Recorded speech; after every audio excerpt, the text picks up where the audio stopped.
Le choc a été d'une violence inouïe. L'accident s'est produit vers 1h50 ce matin sur l'autoroute A7.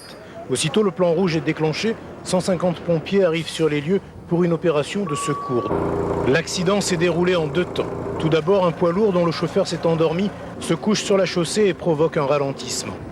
Derrière le bouchon, cet autocar hollandais arrive à pleine vitesse et percute 2 autres bus, un venu lui aussi de Hollande et surtout celui-ci en provenance d'Allemagne.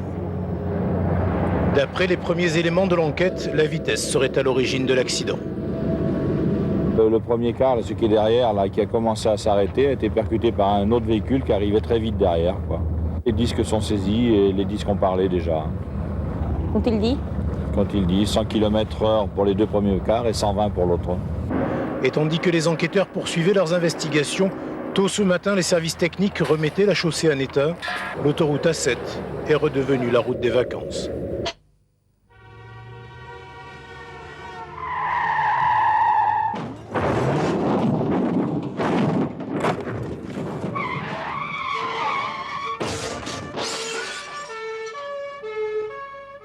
Au centre d'essai de Lardy dans l'Essonne, on casse volontairement plus de 300 véhicules par an. L'enjeu est toujours le même, protéger la vie. Alors là, vous avez une collision face-face entre 2 voitures, un choc très sévère, et ici, un choc contre un arbre aussi d'une grande violence. En fait, en France, il y a 100 000 voitures accidentées par an et plus de 5 000 morts, ce qui est beaucoup moins important qu'il y a une vingtaine d'années, mais c'est encore beaucoup trop. En fait, notre travail, c'est d'améliorer énormément la sécurité routière et de diminuer ce nombre de tués.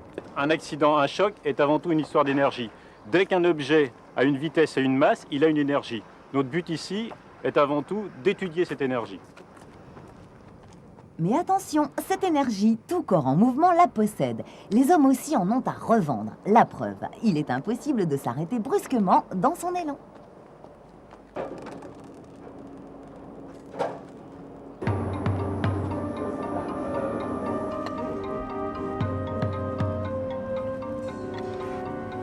Pour bien comprendre les conséquences d'un choc, voitures et mannequins sont bardés de capteurs. Des caméras enregistrent plus de 1000 images par seconde.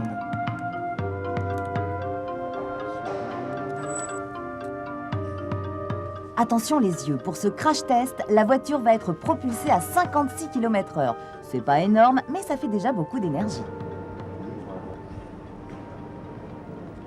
L'énergie est en fait largement supérieure à la vitesse.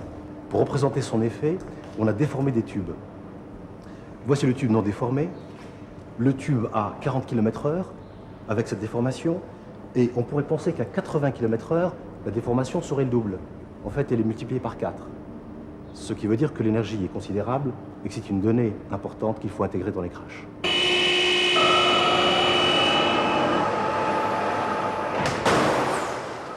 Durée du crash test, 7 centièmes de seconde. Visiblement, les dégâts sont très importants. Curieusement, dans les années 70, les voitures étaient beaucoup plus rigides.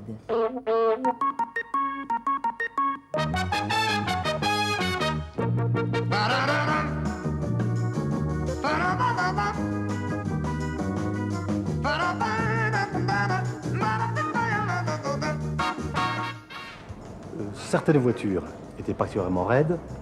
De ce fait, le choc en question était un choc élastique. On peut le comparer à 2 boules de billard qui se rencontrent et qui repartent pratiquement avec la même énergie. Ce qui est dommageable pour l'occupant des voitures, les passagers. Pourquoi? Parce que cette énergie qui n'est pas absorbée va provoquer des lésions graves lors d'un accident.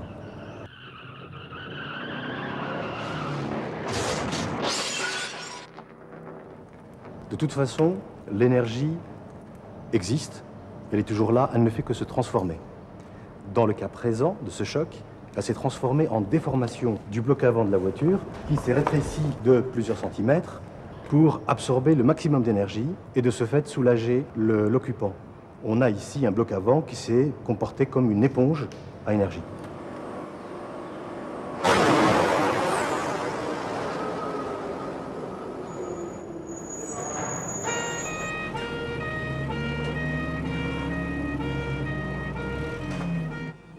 État des lieux de la carcasse au laboratoire. Mais visiblement, il y a un problème. Il n'y a qu'un côté qui a été touché, comme si la voiture n'avait pas roulé droit.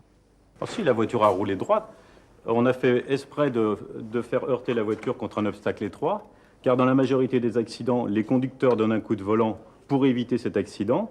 Et dans ces conditions, l'énergie de mouvement n'est dissipée que sur une partie de la face avant du véhicule. Et c'est évidemment beaucoup plus difficile et beaucoup plus sévère pour la structure du véhicule. Ce principe, c'est exactement celui qu'on applique lorsqu'on enfonce un clou. Une tête bien large et une pointe étroite afin que l'énergie s'évacue en puissance. Et c'est comme ça qu'il s'enfonce.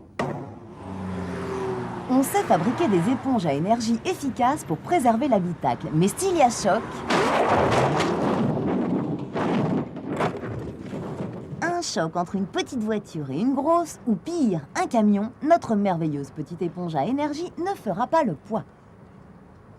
Effectivement, sur la route, il y a des véhicules de masse très différentes qui se heurtent. L'objectif, c'est de faire en sorte que le gros véhicule absorbe une partie de l'énergie du petit véhicule. C'est ce qu'on appelle la compatibilité.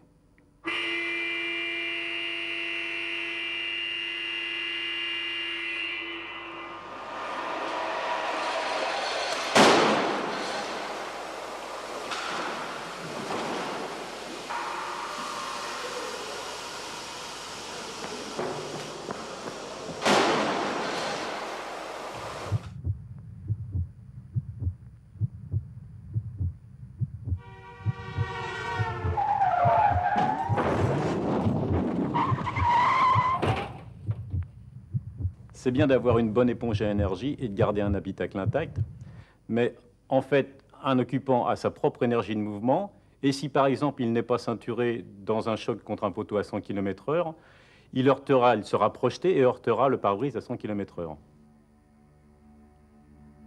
S'il est ceinturé, il sera bien sûr solidaire de l'habitacle, et dans ces conditions, son énergie de mouvement sera absorbée par la ceinture de sécurité. En France, si tout le monde portait sa ceinture, il y aurait 1500 morts en moins chaque année.